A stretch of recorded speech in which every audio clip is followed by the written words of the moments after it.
काय हवंय तुम्हाला अजून? कोण काय म्हणते ते मी कशाला उत्तर देऊ? हो नाही, पण त्यांच्या पक्षातून जी प्रतिक्रिया येते की जसं हिंदुत्ववादी कोण हे सर्टिफिकेट भाजप देऊ शकत नाही, तसं महाराष्ट्रद्रोही कोण हेही शिवसेना उद्धव बाळासाहेब ठाकरे ठरवू शकत नाही. याच्यावरती का उत्तर देण्याची गरज नाही.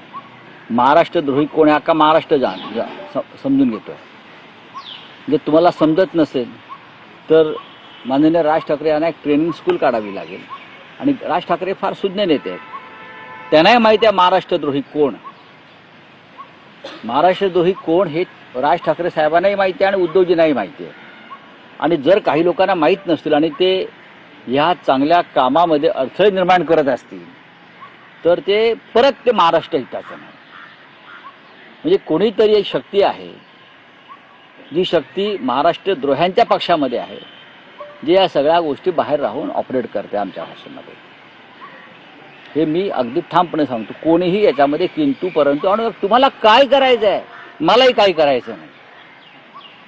मला माझ्या पक्षाने सांगितलेलं आहे, आम्ही ठरवलेलं आहे, महाराष्ट्र हितासाठी आपण पुढलं प्रत्येक पाऊल हे मराठी माणूस आणि महाराष्ट्र हितासाठी आपण टाकलं पाहिजे. हा आमच्या पक्षाची भूमिका आहे, ती उद्धव साहेबांनी पक्षाचे प्रमुख म्हणून व्यक्त केली. आता मनसेच्या प्रमुखाने एक भाष्य केल्यावर त्याच्यावरती तुम्ही कशाला वाद घालताय? नका वाद घालू. असा वाद घालणं हे महाराष्ट्रद्रोह्यांच्या पथ्यावर पडेल, हे लक्षात घ्या.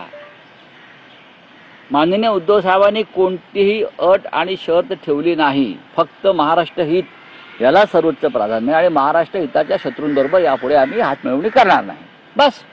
पण दक्षिणेतले जे पक्ष आहेत ते निवडणुका मात्र वेगवेगळ्या लढवतात, त्यांचा प्रश्न. AIADMK, पण ते स्थानिक प्रश्नांवर एकत्र असतात. तर असं म्हटलं जात आहे अमित शहा किंवा भाजपनं तामिळनाडूच्या विरुद्ध भूमिका घेतलेली आहे. त्यांच्या जे काही भूमिका आहेत, पण त्या तामिळनाडू द्रोह्यांबरोबर अण्णा द्रमुक गेला ना. तामिळनाडूच्या अस्मितेच्या विरोधामध्ये अमित शहा सातत्यानं काम करत आहेत. पण तेच अमित शहा आज अण्णा द्रमुक पक्ष AIADMK एकत्र आहेत. त्याच्यामुळे तिकडे सुद्धा तो झगडा होणारच आहे. पण शिवसेनेला आमच्यासारख्या लोकांना कोणीही राजकारण शिकवू नये.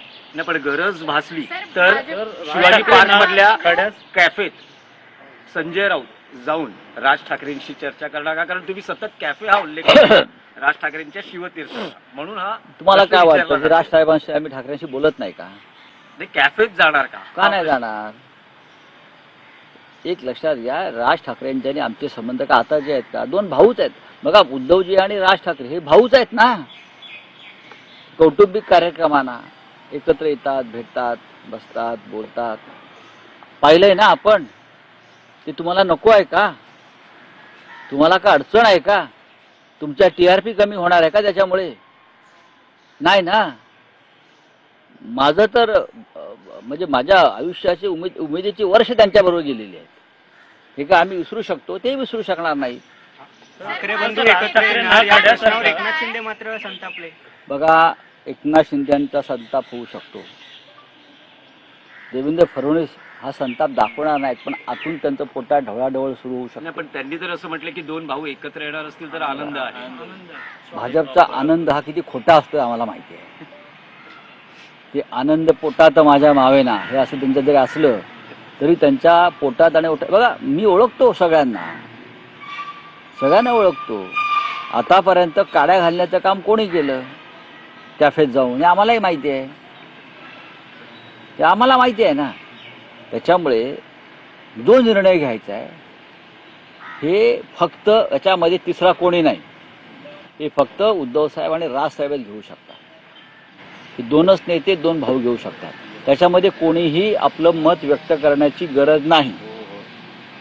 कोणी मत व्यक्त करण्याची काही गरज नाही. कोणी याच्यामध्ये मत व्यक्त करण्याची. राज ठाकरेंना खड्यासारखं बाजूला केलं.